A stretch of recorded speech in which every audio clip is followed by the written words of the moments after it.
और आप ये देखें कि उस वक्त फर्स्ट वर्ल्ड वार में जो पाकिस्तान जो मुत्तहिदा हिंदुस्तान के जो सोल्जर हमने वहाँ पे प्रोवाइड किए हुए थे, कुछ सोल्जर थे, और उनको अब तक फ्रांस उनको ऑनर कर रहा है, ठीक है वहाँ पे। और मोदी साहब ने बोला है कि भाई हमने 1 लाख सिपाही फ्रांस को बचाने के लिए वर्ल्ड वार 1 में भेजे, और आप ये देखें कि 10,000 उनमें से घर नहीं जा पाए और वो यहीं पे जो है फ्रांस के अंदर उनको दफनाया गया। आज इंडिया ने फ्रांस को अपने एहसानों के नीचे दबा दिया, ये होती है स्ट्रैटेजी। देखें, हाँ बिल्कुल यही ना, देखें ये डिप्लोमेसी है ना, जिसे आप लोग उर्फ़े आम में सक्सेसफुल डिप्लोमेसी कह सकते हैं, कि ये आप ये कह लें कि वर्ल्ड वार स्टार्ट हुई थी 1914 से 1918 में वो एंड हो गई थी। आप ये देख लें कि ऑलमोस्ट 114-15 साल हो गए हैं, और उस बात को उन्होंने याद रखा। डिप्लोमेसी चेक करें कि उन्होंने उस बात को रिमेंबर किया। रिमेंबर करने का उन्होंने कहा कि हाँ वाकया हम आप लोगों के एहसान मंद हैं, और उनकी मेमोरीज वहाँ पे बनाई हुई हैं। अब सिमेट्री बनी हुई है, सिमेट्री, हाँ वो बनी हुई है, सारा कुछ उन्होंने। और दूसरी बात ये कि आप सबसे बड़ा एलिमेंट ये देखें नरेंद्र मोदी के विजिट का, कि मेरे ख्याल में एशिया का ये पहला प्राइम मिनिस्टर होगा साउथ एशिया का जो किसी आप ये कह लें कि यूरोपीय ममालिक में गया, और इसी इतने डेवलप कंट्री में गया, और उसका हेड ऑफ द स्टेट उनको रिसीव करने आया, ड्रॉप भी करने गए, रिसीव करने आया। फिर उनके साथ बायलैटरल उनकी एग्रीमेंट्स के आप उन्होंने डिफेंस पे बात की, उन्होंने ट्रेड पे बात की, उन्होंने फॉरेन इन्वेस्टमेंट पे बात की। मोदी का तो खैर यही है ना कि उनका तो पर्सनल बिजनेस है ही कोई ना, हमें तो ये मुसीबत पड़ी हुई होती है, हमें इसे शश पंज में होता है कि हमारे हेड ऑफ द स्टेट पता नहीं या कोई लाहौर के लिए कोई चीज़ लेने जा रहे हैं, या कोई अपार्टमेंट्स की डील करने जा रहे हैं, या उसका तो कोई जाती बिजनेस है ही कोई ना। तो उन्हें यह था कि प्योरली पता था कि इंडिया के ही इंटरेस्ट पे बात होगी। उन्होंने फॉरेन उन्होंने आप ये कह लें कि डिफेंस इशू पे बात की, उन्होंने डिफेंस कोऑपरेशन पे कोऑपरेशन बढ़ाने की बात कर की। दी है भाई, मार्से तक, मुंबई से लेके मार्से तक कॉरिडोर ओपन करेंगे, आईमैक को एक्सपैंड करने की बात करें। हमारा सीपैक बेचारा जो है अभी तक जो है ना डामाडोल, वो हम 2009 से सीपैक पे लगे हुए हैं। जरदारी साहब कहते हैं ऐसी वो बनाया सी, मुशर्रफ साहब कहते हैं ऐसी, गिलानी साहब कहते हैं कि मैं गया था, और उसके बाद और हमारे सीपैक में जो मौजूदा हमारे सीपैक के मिनिस्टर है ना, आप ये कह लें वो क्या नाम है, एहसन साहब, वो हर हफ्ते बाद आके कहते हैं कि हमारा सीपैक खतरे में, और पिछले ना 15 साल से सीपैक खतरे में। आप ये देखें कि उन्होंने इस डिप्लोमेसी से दोबारा अपने उस प्रोजेक्ट को एक्सपेंड किया, और कभी भी आप कहीं पे भी आप देख लें कि फ्रांस की तरफ से कोई ऐसा कमेंट नहीं आया कि हमें हमारी सिक्योरिटी खतरे में है, हमारे इंटरेस्ट खतरे में है, हमारी इन्वेस्टमेंट जो वो खतरे में है। उन्होंने डिफेंस पे एक आप ये कह लें कि एक वाइड खबर आपको बताती हूँ, मोदी साहब ने फ्रांस की मिलिट्री का इंटरेस्ट पिनिका जो है मिसाइल इंडिया बनाता है। मोदी साहब ने कहा कि आपकी मिलिट्री को पिनाका में जी इंटरेस्ट है, तो आप जो है इंडिया आएँ और उस मिसाइल को जी टेस्ट करें। अगर पिनाका मिसाइल फ्रांस को पसंद आ जाता है उसकी मिलिट्री को, तो इंडिया इस एशिया में पहला वो मुल्क बन जाएगा जिसने अपना डिफेंस जो है फ्रांस को भेजा। हाँ बिल्कुल। और दूसरी बात उन्होंने मिसाइल अगर फ्रांस ले लेता है तो आप देखिए उनकी इंपॉर्टेंस इस रीजन में कितनी बढ़ जाएगी। देखें उनका पावर ऑफ बैलेंस जो है ना वो बहुत ज़्यादा उनका जो है ना वो हाई हो जाएगा।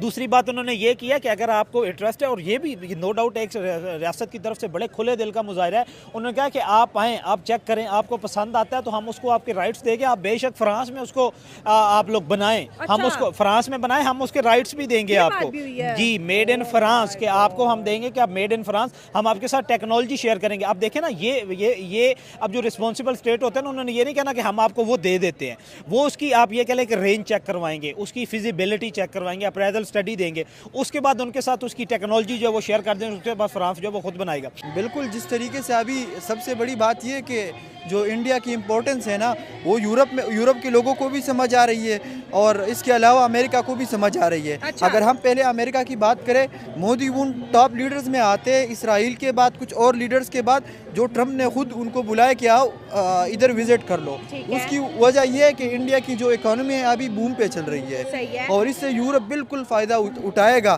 ताकि हमारे इन्वेस्टर्स भी आए इंडिया में इन्वेस्ट करें, क्योंकि इंडिया में जो लॉ एंड ऑर्डर की सिचुएशन है ना वो दिन ब दिन अच्छी होती जा रही है। और इसमें नो डाउट अगर मैं पाकिस्तान से भी हूँ, मैं इस बात की तारीफ़ करूंगा कि इंडिया टेक्नोलॉजी में बहुत ही ज़्यादा आगे जा रहा है, और ये जो पिनाका मिसाइल सिस्टम है, इसकी भी बात की। अगर फ्रांस जैसी कंट्री जो अभी राफेल तैयार कर रही है, इंडिया राफेल पे बहुत ज़्यादा प्राउड करते कि हमारे पास राफेल है, यानी वो F-16 जहाज़ को से भी कुछ चीज़ों में बहुत ही ज़्यादा अच्छा है।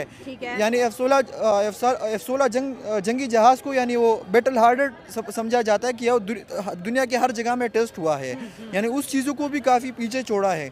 तो ये पिनाका मिसाइल सिस्टम इंडिया ने बनाया, ठीक है, और मोदी साहब ने जी जो है उसको मैक्रोन को बोला है कि आपकी आर्मी हमारे जो है मिसाइल सिस्टम में इंटरेस्टेड है तो इंडिया आके जी विजिट कर ले। वो कह रहे हैं ठीक है हम आते हैं। आप सोचे ज़रा, अगर फ्रांस ये पिनाका मिसाइल सिस्टम इंडिया से परचेज कर लेता है तो पूरी एशिया में वाहिद इंडिया एक ऐसा मुल्क बनेगा जिसने फ्रांस को अपना डिफेंस भेजा। फ्रांस आप देखें डिफेंस में टेक्नोलॉजी में कितना आगे है। नहीं, बिल्कुल इसमें कोई शक नहीं है। इवन चाइना भी ऐसी टेक्नोलॉजी इंडिया यूरोप नहीं भेज सकता था। जिस तरीके से ये इंडिया के लिए एक बहुत ही बड़ा अचीवमेंट होगी अगर वो ये मिसाइल सिस्टम अगर ये मिसाइल सिस्टम फ्रांस को बेचेंगे। ये कोई छोटी बात नहीं है। सबसे बड़ी बात ये कि उन्होंने इंटरेस्ट दिखाया है।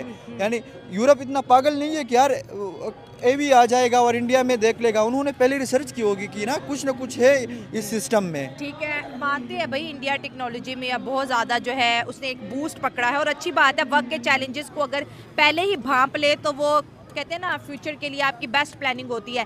हम यहाँ पे बात करेंगे मार्से की, वहाँ पे भी मोदी साहब पहुँचे हैं, ट्वीट किया है। लेकिन इंपॉर्टेंस देखें कि मोदी साहब पेरिस से मार्से आते हैं तो मैक्रोन भी फ्लाई करते हैं मोदी साहब के लिए। नहीं, आप देखें और वहाँ पर मोदी साहब उन्हें बोलते हैं फ्रांस को कि भाई हमारे और आपके रिश्ते अब से नहीं है, World War I से हैं। हमारे 1 लाख हिंदुस्तानी यहाँ पर आए आपको बचाने के लिए, जिसमें 10,000 कभी घर नहीं जा सके। लेकिन मेरा सवाल आपसे ये, उनमें पाकिस्तानी भी थे, उनमें बांग्लादेशी भी थे 1914 में, लेकिन तब तो पाकिस्तान और बांग्लादेश नहीं बना था। तो उन्होंने सारा का सारा जो क्रेडिट है वो कहा कि ये तो नमस्कार दोस्तों, आप सभी का इस वीडियो में स्वागत है। तो दोस्तों, भारत के प्रधानमंत्री श्री नरेंद्र मोदी जी अभी हाल ही में फ्रांस गए हैं और जो फ्रांस के प्रेसिडेंट हैं उन्होंने सभी प्रोटोकॉल और फ्रांस के नियमों को तोड़कर खुद ही प्रधानमंत्री श्री नरेंद्र मोदी को लेने पहुंच गए और वहां पर मोदी जी पहुंचकर बहुत ही प्रसन्न नज़र आए और फ्रांस के प्रेसिडेंट भी बहुत ही खुश नज़र आए, क्योंकि भारत के दोस्ती के बाद बहुत कुछ भारत में बदलाव देखा जा सकता है। बाकी वीडियो में देखिए, धन्यवाद। वो इंडिया ने ले लिया। कितना स्मार्ट मूव है, ये बहुत ही स्मार्ट मूव है। ये दिखाई दे रहा है कि इंडिया और जो फ्रांस की रिलेशनशिप है वो बहुत ही ज़्यादा अच्छे है। अगर हम करंट सिचुएशन में देखें फ्रांस के साथ हमारे क्या मुआहदे हो रहे हैं, हमारे ये मुआहदे हो रहे हैं कि हम जो इंसानी स्मगलिंग हो रही है। सेकंडली आप ये था कि फॉरेन इशू पे उन्होंने बात की कि हमारे स्टूडेंट्स वहाँ पे पढ़ने जाएंगे। आप ये देखें कि अब जहाँ पे आप अमेरिका की तरफ से आप लेंगे इलीगल इमिग्रेंट्स का रौला, ऑस्ट्रेलिया की तरफ से कैनेडा के साथ तो बहुत आउटस्टैंडिंग रिलेशन है ना इंडिया के। इंग्लैंड में जो है वो आप ये कह लें कि उन्होंने भी इलीगल इमिग्रेंट्स का इशू था तो उन्होंने फ्रांस वालों ने कहा कि आप अपने स्टूडेंट्स हमारे पास भेजें। करेंसी का तो डिफरेंस है ही है ना। आपने कहा कि आपके स्टूडेंट, और दूसरी बात यह है कि बाकी कंट्रीज़ में जाते हैं तो उनको एक लिमिटेड टाइम पीरियड मिलता है कि आपने काम करना है। उन्होंने कहा भाई ओपन आप लेके आएँ, आपके बच्चे जितने दिन यहाँ पे पढ़ेंगे, जितना वो काम करना चाहें अपनी स्टडी के अलावा बगैर किसी परमिट में हमको। और ये देखें कि एक आप ये रिस्पॉन्सिबल या एक आप ये कह लें कि फ्यूचर फॉर साइटिंग लीडर जो होता है उसकी ये आप ये सेंस चेक करें कि वो हमेशा जब भी बात करता है तो कौम के लिए, अपने बच्चों के लिए, फ्यूचर के लिए बात करे। तो मैं कहता हूँ कि एक नरेंद्र मोदी का तो वैसे भी कोई भी आप ये कह लें ना विजिट जो होता है ना, तो मुझे ये पता होता है कि उसका विजिट जो है ना नाकामी का तो सवाल ही पैदा नहीं होता ना। सवाल ये होता है कि वो क्या क्या लेके आता है। अब ये देखें कि आपने फ्रांस जैसा मुल्क जिसे दुनिया एक आप ये कह लें ताकतवर मुल्क तस्लीम करती है, टेक्नोलॉजी उसके पास इतनी फास्ट है और उसको नरेंद्र मोदी ने अपने कंट्रोल में कर लिया है। आप ये कह लें अब कल को फ्रांस का प्रेसिडेंट यहाँ पे आता है, मैं देखता हूँ नरेंद्र मोदी उनको रिसीव करने नहीं जाएगा। उसका अपना और है, उसका अपना टेम्परामेंट है, उसकी अपनी पर्सनैलिटी है, भेजेगा कोई मिनिस्टर वो चला